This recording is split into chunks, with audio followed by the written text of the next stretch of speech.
ചങ്ങായിവരെ നമസ്കാരമുണ്ട്. എല്ലാവർക്കും സുഖമല്ലേ? ഇന്നലെ കോഞ്ചറിങ് 3 സിനിമയുടെ കഥ പകുതിക്ക് വെച്ച് നിർത്തിയിട്ട് പോയതായിരുന്നു. അപ്പോൾ നമുക്കിന്ന് തുടർന്ന് കാണാം.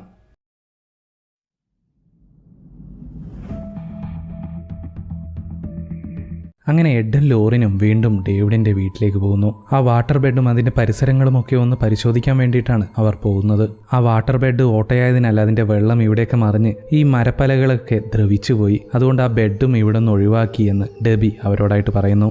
എഡ് അങ്ങനെ അവിടെ ഉണ്ടായിരുന്ന മാറ്റ് എടുത്ത് മാറ്റി നോക്കുന്നു. അപ്പോൾ അത് വെള്ളം കാരണം ദ്രവിച്ചു പോയതല്ല എന്ന് അദ്ദേഹത്തിന് മനസ്സിലാവുന്നു.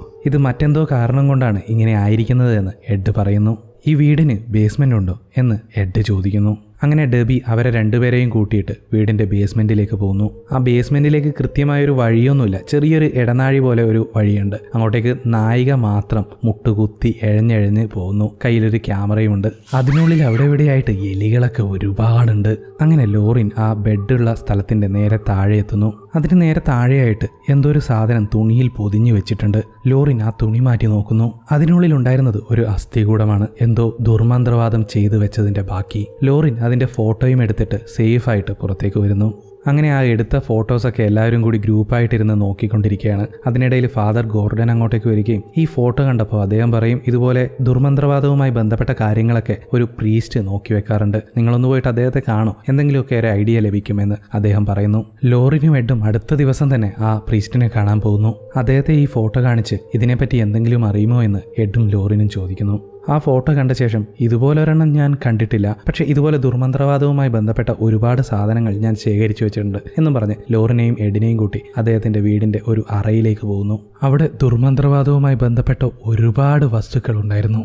ഞാനൊരു 10 വർഷത്തോളമായി ഇതിനെപ്പറ്റിയൊക്കെ അന്വേഷിക്കുകയാണ്. അതുകൊണ്ടാണ് ഇത്രയധികം സാധനങ്ങൾ എനിക്ക് ശേഖരിക്കാൻ സാധിച്ചത്. നിങ്ങൾക്ക് എന്തെങ്കിലും ഉപകാരപ്രദമാവുമെന്ന് കരുതിയാൽ അതെടുത്തോളൂ. കൂടാതെ ഒരുപാട് ബുക്കുകളുണ്ട്, അതിലും നിങ്ങൾക്ക് ഉപകാരപ്രദമാവുന്നത് നിങ്ങൾ എടുത്തുകൊണ്ടുപോയിക്കോളൂ എന്ന് ആ പ്രീസ്റ്റ് അവരോട് പറയുന്നു. എഡും ലോറിനും ചില പുസ്തകങ്ങളൊക്കെ എടുത്ത് അവരുടെ വീട്ടിലേക്ക് പോകുന്നു.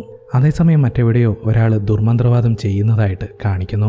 അവൾ ആ ദുർമന്ത്രവാദം ചെയ്യുന്ന അതേ സമയത്ത് തന്നെ നമ്മുടെ ആർണിയെയും കാണിക്കുന്നു. അവനിപ്പോൾ ഉള്ളത് മനോനില തെറ്റിയ കുറ്റവാളികളുള്ള വാർഡിലാണ്. കാരണം അങ്ങനെയായിരുന്നല്ലോ ആർണിയുടെ വക്കീൽ വാദിച്ചത്. ഇപ്പോൾ ആ വാർഡിലുള്ള ഒരുത്തൻ തനിയെ എഴുന്നേറ്റിരിക്കുന്നു. അവൻ ആർണിയോട് സംസാരിക്കുന്നു. അപ്പോൾ ആർണി അവനോട് ചോദിക്കും, നിങ്ങൾ ആരാണ്? നിനക്ക് എന്നെ അറിയാം എന്ന് ആർണിയോട് അവൻ മറുപടി പറയുന്നു. അത് കേട്ടതും അവൻ പതിയെ പിന്നോട്ടേക്ക് പോകുന്നു. ആർണിയുടെ അലർച്ച കേട്ട് എല്ലാ പോലീസുകാരും വന്ന് അവനെ പിടിച്ചു കെട്ടി നിർത്തുന്നു. അടുത്ത സീനിൽ എഡും ലോറിനും തങ്ങൾ കൊണ്ടുവന്ന ബുക്കുകളൊക്കെ ഓരോന്നായി പരിശോധിച്ചുകൊണ്ടിരിക്കുകയാണ്. അതേസമയം എഡിൻ്റെ ഒരു അസിസ്റ്റന്റ് ഉണ്ടായിരുന്നല്ലോ, അവൻ എഡിനെ ഫോൺ വിളിച്ചിട്ട് നിങ്ങൾ അയച്ചു തന്ന ഫോട്ടോയുമായി ബന്ധപ്പെട്ട ഒരു കേസ് ഇവിടെ അടുത്തുള്ള പോലീസ് സ്റ്റേഷനിൽ രജിസ്റ്റർ ആയിട്ടുണ്ട് എന്ന് പറയുന്നു. ഉടനെ തന്നെ ലോറിനും എഡും ആ പോലീസ് സ്റ്റേഷനിലേക്ക് പോയിട്ട് ഒരു പോലീസുകാരനെ കാണുന്നു. അദ്ദേഹം ഇവർക്ക് 2 പെൺകുട്ടികളുടെ ഫോട്ടോ കാണിക്കുന്നു. ഇവർ രണ്ടുപേരെയും ഒരു 3-4 മാസങ്ങൾക്ക് മുമ്പ് കാടിനുള്ളിൽ വെച്ച് കാണാതായെന്ന് ഞങ്ങൾക്ക് പരാതി ലഭിച്ചു. തുടർന്നുള്ള അന്വേഷണത്തിൽ ഒരു പെൺകുട്ടിയുടെ ശവശരീരം ഞങ്ങൾക്ക് കിട്ടി. മറ്റേ പെൺകുട്ടിയെ എവിടെയും കണ്ടതൊന്നുമില്ല. അങ്ങനെ അവരുടെ റിസോർട്ടിൽ സെർച്ച് ചെയ്ത സമയത്താണ് ഈ സാധനം ഞങ്ങൾ കണ്ടത് എന്നും പറഞ്ഞിട്ട് അദ്ദേഹം ഒരു ഫോട്ടോ കാണിക്കുന്നു. ഇതേ അസ്ഥികൂടം തന്നെയാണ് അവർ ഡേവിഡിന്റെ വീട്ടിൽ നിന്നും കണ്ടതും. പോലീസുകാർക്ക് ഈ കേസ് ഇതുവരെ തെളിയിക്കാനായിട്ടില്ല.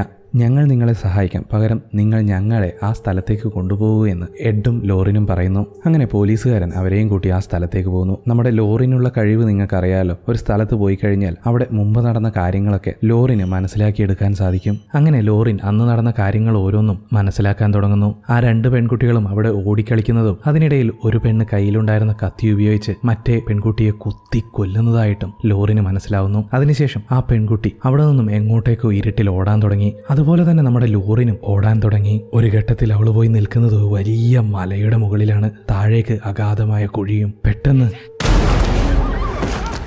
ലോറിന്റെ കഥ ഇപ്പം തീർന്നേനെ. പക്ഷേ നമ്മുടെ എഡ് കൃത്യമായിട്ട് ചാടി വീണ് കൈ പിടിച്ച് അവളെ പിടിച്ച് മുകളിലേക്ക് കയറ്റുന്നു. അതിനുശേഷം ലോറിൻ പറയും, 2ാമത്തെ പെൺകുട്ടി താഴേക്ക് വീണാണ് മരിച്ചിരിക്കുന്നത്. അവളുടെ ശവശരീരം തീർച്ചയായും താഴെയുള്ള ആ നദിയിലുണ്ടാവും എന്ന് അവൾ ഉറപ്പ് പറയുന്നു. അങ്ങനെ റെസ്ക്യൂ ടീം വന്ന് ആ പെണ്ണിന്റെ ബോഡി കണ്ടെത്തുന്നു. ആ സീൻ അവിടെ കട്ടാവുന്നു. അടുത്ത സീനിൽ എഡും ലോറിനും തങ്ങളുടെ വീട്ടിലിരുന്ന് സംസാരിച്ചുകൊണ്ടിരിക്കുകയാണ്. ലോറിൻ എഡിനോടായിട്ട് പറയും, അന്ന് ഡേവിഡിന്റെ വീട്ടിൽ എക്സോർസിസം ചെയ്യുന്ന സമയത്ത് എനിക്ക് ചില വിഷ്വൽസ് വന്നിരുന്നു, ആരോ ദുർമന്ത്രവാദം ചെയ്യുന്നതായിട്ട്. അതുപോലുള്ള വിഷ്വൽസ് ആ പെൺകുട്ടിയെ പറ്റി അന്വേഷിക്കാൻ ചെന്നപ്പോഴും എനിക്ക് തോന്നി. ഒരുപക്ഷെ 2 സംഭവങ്ങളും തമ്മിൽ എന്തെങ്കിലും സാമ്യമുണ്ടാവാം. അത് അറിയണമെങ്കിൽ എനിക്ക് ആ പെൺകുട്ടിയുടെ ബോഡിയുടെ അടുത്തെത്തണം. അതിനെ സ്പർശിച്ചു നോക്കിയാൽ എനിക്ക് ഒരുപക്ഷെ കൂടുതൽ കാര്യങ്ങൾ കണ്ടെത്താനാവുമെന്ന് ലോറിൻ പറയുന്നു. അങ്ങനെ എഡും ലോറിനും കൂടി ആ ഡെഡ് ബോഡി ഉള്ള സ്ഥലത്തേക്ക് പോകുന്നു. ആ ഡെഡ് ബോഡി അഴുകിയ അവസ്ഥയിലാണുള്ളത്. എന്നാലും നമ്മുടെ ലോറിൻ അതിന്റെ കയ്യിലേക്ക് പിടിക്കുന്നു. ആ സമയത്ത് കുറേയധികം വിഷ്വൽസ് കാണിക്കുന്നു.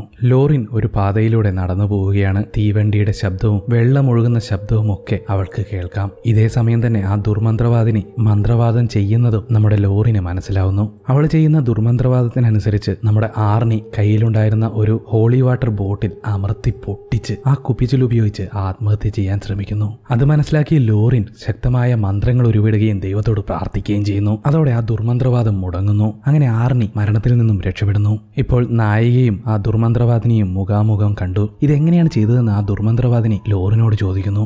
ദൈവകടാക്ഷമുണ്ടെങ്കിൽ ആർക്ക് വേണമെങ്കിലും ഇതൊക്കെ ചെയ്യാമെന്ന് ലോറിൻ പറയുന്നു. ഇപ്പോ ആ ദുർമന്ത്രവാദി നമ്മുടെ ലോറിനെ കൊല്ലുന്നതിന് വേണ്ടിയിട്ട് അവളിപ്പോൾ ഉള്ള മോർച്ചറിയിലെ ഒരു ശവത്തെ എഴുന്നേൽപ്പിക്കുന്നു. അത് ലോറിനെ ആക്രമിക്കാൻ വരുന്നു. ഇത് കണ്ട എഡ് പെട്ടെന്ന് തന്നെ അവളെ പിടിച്ചു മാറ്റി. ആ പെൺകുട്ടിയുടെ ശവശരീരവും ലോറിനുമായുള്ള ബന്ധം വിച്ഛേദിച്ചതോടെ ലോറിനും ദുർമന്ത്രവാദിയും തമ്മിലുള്ള ലിങ്ക് കട്ടാവുന്നു. അതോടെ ലോറിനെ ആക്രമിക്കാൻ വന്ന ശവശരീരം ചേതനയേറ്റ് താഴേക്ക് വീഴുന്നു. ആ സീൻ അവിടെ കട്ടാവുന്നു. തുടർന്ന് ലോറിനും എഡും അവരുടെ വീട്ടിലാണുള്ളത്. ഡെബിയും കൂടെയുണ്ട്. എഡിന്റെ അസിസ്റ്റന്റ് അദ്ദേഹത്തിന് ഒരു ബുക്ക് കൊടുക്കുന്നു. അതിൽ ദുർമന്ത്രവാദത്തെക്കുറിച്ചുള്ള കുറെ കാര്യങ്ങളാണ് എഴുതിയിരിക്കുന്നത്. ദുർമന്ത്രവാദം ചെയ്യുന്നതിനെ പറ്റിയൊക്കെ അതിൽ വിവരിച്ചിട്ടുണ്ട്. അതിൽ പറയുന്ന പ്രകാരം ഒരു ദുർമന്ത്രവാദമുണ്ട്. ആ ദുർമന്ത്രവാദം ചെയ്ത് 3 പേരെ ബലി നൽകിയാൽ സാത്താന്റെ ശക്തികളൊക്കെ ആ മന്ത്രവാദം ചെയ്യുന്നവരിലേക്ക് എത്തും. ഒരുപക്ഷെ ആ മന്ത്രവാദം പൂർത്തിയാക്കാൻ സാധിക്കുന്നില്ല എങ്കിൽ, ചടങ്ങുകളിൽ എവിടെയെങ്കിലും വിഘ്നം സംഭവിക്കുകയാണെങ്കിൽ ആരാണോ ആ ചടങ്ങുകൾ ചെയ്യുന്നത് അയാൾക്ക് മരണം സംഭവിക്കും എന്ന് അതിൽ എഴുതിയിരിക്കുന്നു. അതായത് ആ മന്ത്രവാദിനി ശ്രമിക്കുന്നത് ദുർമന്ത്രവാദം ചെയ്ത് 3 പേരെ ബലി കൊടുത്ത് സാത്താന്റെ ശക്തി അവളിലേക്ക് ഉണ്ടാക്കിയെടുക്കാനാണ്. സോ അത് തടുക്കാനുള്ള ഒരേയൊരു വഴി ആ ദുർമന്ത്രവാദം ചെയ്യുന്ന ബലിപീഠത്തെ നശിപ്പിക്കുക എന്നുള്ളതാണ്. അത് ചെയ്താൽ മാത്രമേ ആ ദുർമന്ത്രവാദിനിയെ തടുക്കാൻ സാധിക്കുകയുള്ളൂ എന്ന് എഡ് എല്ലാരോടുമായി പറയുന്നു. അങ്ങനെ അത് എല്ലാരോടുമായി സംസാരിച്ചുകൊണ്ടിരിക്കുന്നതിനിടയിൽ നമ്മുടെ എഡ് പെട്ടെന്ന് ബോധം കെട്ടു വീഴുന്നു. പെട്ടെന്ന് ആ സീൻ കട്ട് ചെയ്ത് നമ്മുടെ എഡ് ബെഡിൽ നിന്നും എഴുന്നേൽക്കുന്നതായിട്ട് കാണിക്കുന്നു.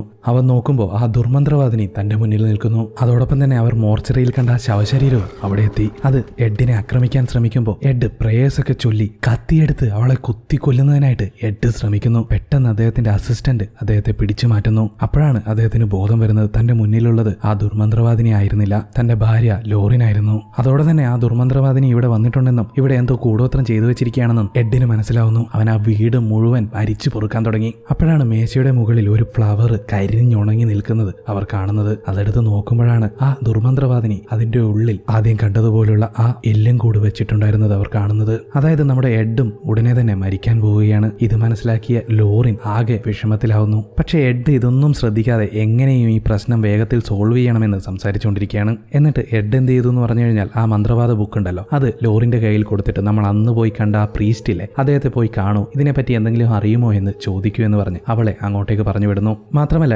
ഡെബിയെ നേരെ ആർണിയുടെ അടുത്തേക്ക് പോയിട്ട് അവന് കൂട്ടിരിക്കാൻ പറയുന്നു. കൂടെ ഒരു പ്രീസ്റ്റിനെയും കൂട്ടിക്കോളൂ എന്ന് എഡ് പറയുന്നു. അവർ രണ്ടുപേരെയും പറഞ്ഞയച്ചതിന് ശേഷം എഡും അസിസ്റ്റന്റും കൂടി ആ മന്ത്രവാദിനിയുടെ സ്ഥലം കണ്ടുപിടിക്കാൻ ശ്രമിക്കുകയാണ്. അതായത് എഡിന്റെ വീടും ഡേവിഡിന്റെ വീടും ഏകദേശം അടുത്തടുത്താണ്. അതുകൊണ്ട് തന്നെ ആ ദുർമന്ത്രവാദിനി ഡയറക്റ്റ് വന്നിട്ട് കൂടോത്രം ചെയ്തതാണ് എന്ന് പറയാം. പക്ഷേ ആദ്യം മരിച്ച 2 പെൺകുട്ടികളുണ്ടല്ലോ, അവരുടെ വീട് ഒരുപാട് ദൂരത്തിലാണ്. പിന്നെ എങ്ങനെ ആ ദുർമന്ത്രവാദിനി അവരുടെ അടുത്ത് എത്തി എന്നുള്ള രീതിയിൽ എഡിന് സംശയമുണ്ടാവുന്നു. അപ്പോൾ എഡിന്റെ അസിസ്റ്റന്റ് പറയും അതിലൊരു പെണ്ണിന് അവൾ പഠിക്കുന്ന കോളേജിൽ വെച്ച് കിട്ടിയ പാഴ്സലിലാണ് കൂടോത്രം ഉണ്ടായിരുന്നത്. അതോടെ ആ കോളേജും എഡ് മാപ്പിൽ അടയാളപ്പെടുത്തുന്നു. അങ്ങനെ രണ്ടുപേരും കൂടി ആ മാപ്പ് പരിശോധിക്കാൻ തുടങ്ങി. അപ്പോഴാണ് എഡിന് ഒരു കാര്യം ഓർമ്മ വന്നത്. അന്ന് ലോറിൻ ആ സ്ത്രീയെ ഇമാജിനേഷനിൽ കണ്ട സമയത്ത് ആ സ്ഥലത്തിനടുത്തുകൂടെ ട്രെയിൻ പോകുന്നതും വെള്ളച്ചാട്ടത്തിന്റെയൊക്കെ ശബ്ദം കേട്ടിരുന്നു എന്ന്. അതോടെ ഈ പരിസരത്തിനടുത്ത് അങ്ങനെയുള്ള സ്ഥലം നോക്കിയിട്ട് അവർ ആ മന്ത്രവാദിനിയുടെ സ്ഥലം കണ്ടെത്തുന്നു. ആ സ്ഥലം മനസ്സിലാക്കിയതോടെ എഡ് ഞെട്ടിപ്പോയി. കാരണം അങ്ങോട്ടേക്കാണ് ഇപ്പോൾ നമ്മുടെ ലോറിൻ പോയിരിക്കുന്നത്. അതായത് ആ പ്രീസ്റ്റിന്റെ വീടിനടുത്താണ് ആ ലൊക്കേഷൻ. ഉടനെ തന്നെ എഡ് അങ്ങോട്ടേക്ക് പുറപ്പെട്ടു. അതേസമയം നമ്മുടെ ലോറിൻ ആ പ്രീസ്റ്റിന്റെ വീട്ടിലെത്തി ആ ബുക്ക് കാണിച്ച് അദ്ദേഹത്തോട് ഇതിനെപ്പറ്റി അറിയുമോ എന്ന് ചോദിക്കുന്നു. ആ സമയത്താണ് അദ്ദേഹം ഒരു സത്യം അവളോട് തുറന്നു പറയുന്നത്. അതായത് വർഷങ്ങൾക്ക് മുമ്പ് അദ്ദേഹം ഒരു പെൺകുട്ടിയെ ദത്തെടുത്ത് വളർത്തിയിരുന്നു. അവളും അദ്ദേഹം നല്ല സന്തോഷത്തോടു കൂടി തന്നെയാണ് ജീവിച്ചിരുന്നതും. പക്ഷേ കുറച്ചു കാലങ്ങൾക്ക് മുമ്പ് അദ്ദേഹം ഈ ദുർമന്ത്രവാദത്തെക്കുറിച്ചും മറ്റുമൊക്കെ അന്വേഷണം തുടങ്ങിയപ്പോൾ അതുമായി ബന്ധപ്പെട്ട സാധനങ്ങളൊക്കെ അദ്ദേഹം ശേഖരിച്ചു ശേഖരിക്കാൻ തുടങ്ങി. അതോടെ അതിനെക്കുറിച്ച് ആ പെൺകുട്ടിയും പഠിക്കാൻ തുടങ്ങി. അദ്ദേഹം ഒരുപാട് തവണ തടഞ്ഞെങ്കിലും അതൊന്നും വകവയ്ക്കാതെ അവൾ ദുർമന്ത്രവാദത്തെപ്പറ്റി കൂടുതൽ പഠിച്ചു തുടങ്ങി. അങ്ങനെ ആ പെണ്ണാണ് ഈ നടക്കുന്ന കാര്യങ്ങൾക്കൊക്കെ കാരണമെന്ന് ലോറിന് മനസ്സിലാവുന്നു. അവൾ അദ്ദേഹത്തോട് ഇതിനു മുമ്പ് നമ്മൾ വന്നപ്പോൾ ഇതൊക്കെ പറഞ്ഞിരുന്നെങ്കിൽ ഈ പ്രശ്നങ്ങൾ ഇത്രയും രൂക്ഷമാവുമായിരുന്നില്ല, അന്ന് തന്നെ ഇതൊക്കെ ഞങ്ങൾ അവസാനിപ്പിച്ചേനെ എന്ന് ലോറിൻ പറയുന്നു. എന്തൊക്കെയായാലും അവൾ എന്റെ മോളായി പോയില്ലേ എന്ന് ഫാദർ മറുപടി പറയുന്നു. അന്ന് എനിക്ക് അവളെ കാട്ടിത്തരാൻ തോന്നിയില്ല എന്ന് പറഞ്ഞ് ആ ചടങ്ങുകൾ നടക്കുന്ന ബലിയിടം അദ്ദേഹം കാണിച്ചു കൊടുക്കുന്നു. ആ വീടിന്റെ ബേസ്മെന്റിൽ തന്നെയാണ് ഇതൊക്കെ ആ സ്ത്രീ ചെയ്തുകൊണ്ടിരുന്നത്. അങ്ങോട്ടേക്കുള്ള വഴി ലോറിന് ആ പ്രീസ്റ്റ് കാണിച്ചു കൊടുക്കുന്നു. ലോറിൻ ആ ബലിപീഠം കണ്ടുപിടിക്കുന്നതിനായി അതിനുള്ളിലേക്ക് പോകുന്നു. അപ്പോഴേക്കും ആ ദുർമന്ത്രവാദിനിയും ആ വീട്ടിലേക്ക് എത്തുന്നു. വളർത്തി വലുതാക്കിയ ആളാണെന്ന് പോലും നോക്കാതെ കഴുത്തറുത്ത് ആ പ്രീസ്റ്റിനെ അവൾ കൊല്ലുന്നു. മറുവശത്താകട്ടെ നമ്മുടെ ലോറിൻ ആ ബലിപീഠം കണ്ടെത്തുന്നു. അതെങ്ങനെയെങ്കിലും നശിപ്പിക്കാമെന്ന് അവൾ ശ്രമിക്കുന്നതിനിടയിൽ ആ മന്ത്രവാദിനി അങ്ങോട്ടേക്ക് എത്തുന്നു. ഇതേ സമയം നമ്മുടെ എഡ് ആ പ്രീസ്റ്റിന്റെ വീടിന് മുന്നിലെത്തി കഴിഞ്ഞിരുന്നു.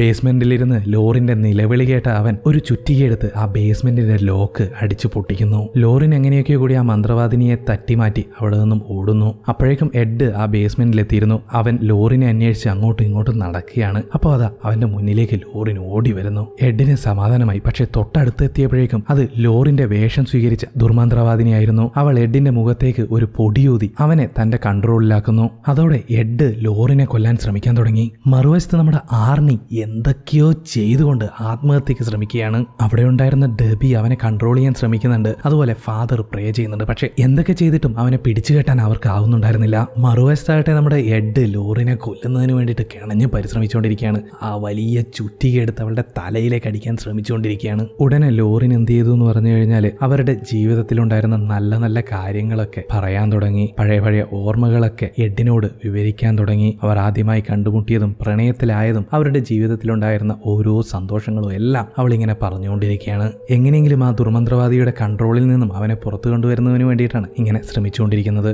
അതേസമയം ആർണി അവന്റെ ശരീരമെല്ലാം ഒടിഞ്ഞ് നുറുങ്ങിക്കൊണ്ടിരിക്കുകയാണ്. വലഞ്ഞും തിരിഞ്ഞും ഒടിഞ്ഞും ഒക്കെ അവന്റെ ശരീരം വേദനിപ്പിച്ചുകൊണ്ടിരിക്കുകയാണ്. പെട്ടെന്ന് അവൻ വായുവിലേക്ക് ഉയരാൻ തുടങ്ങി. കയ്യിലുണ്ടായിരുന്ന ഒരു ഗ്ലാസ് പീസ് എടുത്ത് അവൻ സ്വയം കഴുത്തറക്കാൻ ശ്രമിക്കുകയാണ്. അതേസമയം മറുവശത്ത് ലോറിൻ അങ്ങനെ ഓരോ കാര്യങ്ങളും പറഞ്ഞുകൊണ്ടിരിക്കുന്നതിനാൽ ഒടുവിൽ എഡ് ആ ദുർമന്ത്രവാദിയുടെ വലയത്തിൽ നിന്നും രക്ഷപ്പെടുന്നു. എന്നിട്ട് കയ്യിലുണ്ടായിരുന്ന വലിയ ചുറ്റിയെടുത്ത് ആ ബലിപീഠം അടിച്ചു പൊട്ടിക്കുന്നു. അതോടെ ദുർമന്ത്രവാദി ചെയ്തുകൊണ്ടിരുന്ന ആ ചടങ്ങ് പൂർണ്ണമാവാതെ വരുന്നു. അതുകൊണ്ട് തന്നെ നമ്മുടെ ആർണിയും താഴേക്ക് വീണ് നോർമലാവുന്നു.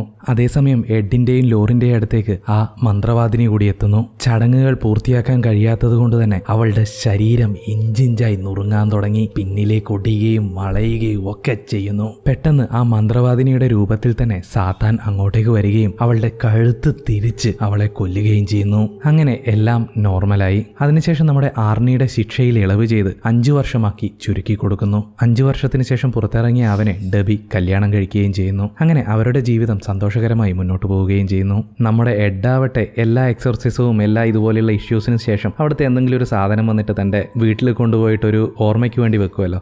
അവിടെ നോക്കിയേ, നമ്മുടെ വലക്കിന്റെ ചിത്രം വരെയുണ്ട്. അതുപോലെ ഇത്തവണയും ഒരു പാത്രം പോലെ ഒരു സാധനം അദ്ദേഹത്തിന്റെ ശേഖരത്തിലേക്ക് കൊണ്ടുവയ്ക്കുന്നു. ആ സീനോടുകൂടി ഈ സിനിമയും അവസാനിക്കുന്നു. ആക്ച്വലി ഈ സിനിമയുടെ മൂലകഥ ഒരു റിയൽ സ്റ്റോറിയാണ്. ശരിക്കും ഇതുപോലുള്ള ഒരു സംഭവം നടന്നിട്ടുണ്ട്. അതാണ് ഇവർ സിനിമയാക്കി മാറ്റിയത്. ഉറപ്പായിട്ടും അതിൽ ചലച്ചിത്രകാരന്റെ ഭാവന കൂട്ടിച്ചേർത്തിട്ടുണ്ടാവുമെന്ന് നിങ്ങൾക്കറിയാമായിരിക്കുമല്ലോ. അതുപോലെ തന്നെ ഈ സിനിമയിൽ കാണിച്ചിരിക്കുന്ന പല വീടുകളും യഥാർത്ഥത്തിൽ ആ സംഭവം നടന്ന അതേ സ്ഥലത്ത് വെച്ച് തന്നെയാണ് ഷൂട്ട് ചെയ്തിരിക്കുന്നത്. അതുകൂടാതെ യഥാർത്ഥത്തിൽ ഈ കഥയുമായി ബന്ധമുള്ള എല്ലാവരുടെയും ഫോട്ടോ അവർ ഇൻസ്റ്റാഗ്രാമിൽ പോസ്റ്റ് ചെയ്തിട്ടുമുണ്ട്. വേണ്ടവർക്ക് പോയി കണ്ടു നോക്കാം. ഇനി ഈ സിനിമയിലെ ഒരു ഹിഡൻ ഡീറ്റെയിൽസ് ഞാൻ പറയാം. ഹിഡൻ ഡീറ്റെയിൽസ് എന്ന് പറഞ്ഞാൽ പൂർണ്ണമായിട്ടും അത് ഒളിപ്പിച്ചു വെച്ചതൊന്നുമല്ല. അവിടെ ഇവിടെയായിട്ട് ചെറിയ ഹിന്റുകളൊക്കെ കാണിക്കുന്നുണ്ടായിരുന്നു. ആ മന്ത്രവാദിനി എന്തുകൊണ്ട് ഈ 3 പേരെ കൂടോത്രം ചെയ്യാൻ ചൂസ് ചെയ്തു എന്നുള്ളത്, അതായത് ആ കുട്ടിയെയും 2 സ്ത്രീകളെയും പിന്നെ നമ്മുടെ എഡിനെയും. അതെന്താണെന്ന് വെച്ച് കഴിഞ്ഞാൽ ആ മന്ത്രവാദ ബുക്ക് പ്രകാരം കൂടോത്രം ചെയ്യേണ്ടത് 3 തരത്തിലുള്ള ആൾക്കാരിലാണ്. അധികമായി സ്നേഹിക്കുന്നവരിൽ, കുട്ടിയിൽ, പിന്നെ ദൈവവുമായി ഏറ്റവും അടുത്ത് നിൽക്കുന്ന ഒരാളിൽ. അതായത് ആദ്യത്തെ 2 സ്ത്രീകളും പരസ്പരം വളരെയധികം സ്നേഹിച്ചിരുന്നു. അതുകൊണ്ടാണ് അവരിൽ കൂടോത്രം ചെയ്തത്. രണ്ടാമത് ഡേവിഡ് എന്ന കുട്ടി. പക്ഷെ അവനിലുണ്ടായിരുന്ന ആ ശാപം അല്ലെങ്കിൽ കൂടോത്രം നമ്മുടെ ആർണി അവനിലേക്ക് ഏറ്റെടുക്കുകയായിരുന്നു. മൂന്നാമത് ദൈവവുമായി ഏറ്റവും അടുത്ത് നിൽക്കുന്ന അല്ലെങ്കിൽ ദൈവത്തിന്റെ അടിമയെ പോലെ ജീവിക്കുന്ന നമ്മുടെ എഡിൽ. ഇതുകൂടാതെ ഈ മന്ത്രവാദിനി കൂടോത്രം ചെയ്യുന്ന ആള് മറ്റൊരാളെ കൊന്നതിന് ശേഷം ആത്മഹത്യ ചെയ്യണം. അതാണ് ആ കൂടോത്രത്തിന്റെ ശക്തി. ഒന്ന് ശ്രദ്ധിച്ചു നോക്കി. ആദ്യത്തെ ആ പെൺകുട്ടി മറ്റൊരു പെൺകുട്ടിയെ കൊന്നതിന് ശേഷം അവൾ ആത്മഹത്യ ചെയ്യുന്നു. രണ്ടാമത്തേത് ആർണി പെറ്റ് ഷോപ്പ് ഓണറെ കൊന്നതിന് ശേഷം ആത്മഹത്യ ചെയ്യാൻ ശ്രമിച്ചുകൊണ്ടിരിക്കുന്നു. പക്ഷെ അവനത് സാധിച്ചില്ല. കഴിയില്ല. നമ്മുടെ എഡാവട്ടെ ലോറിനെ കൊല്ലാൻ ശ്രമിക്കുന്നു. പക്ഷേ അതിനു മുമ്പ് അദ്ദേഹം ആ കൂടോത്ര വലയത്തിൽ നിന്നും രക്ഷപ്പെട്ടു. ഇങ്ങനെയാണ് ഇവർ ഈ കഥ മുന്നോട്ടേക്ക് കൊണ്ടുപോയിരിക്കുന്നത്. അങ്ങനെ ശുഭപര്യവസായിയായി സിനിമ അവസാനിക്കുന്നു. ഈ വീഡിയോയെക്കുറിച്ചും ഈ സിനിമയെക്കുറിച്ചുമുള്ള നിങ്ങളുടെ അഭിപ്രായം തീർച്ചയായും താഴെ കമൻറ്റ് ചെയ്യുമെന്ന് പ്രതീക്ഷിക്കുന്നു. അപ്പോൾ ഇതുപോലുള്ള സിനിമകളും വീഡിയോസും ഒക്കെ ആയിട്ട് ഞാൻ വീണ്ടും വരാം. അതുവരെ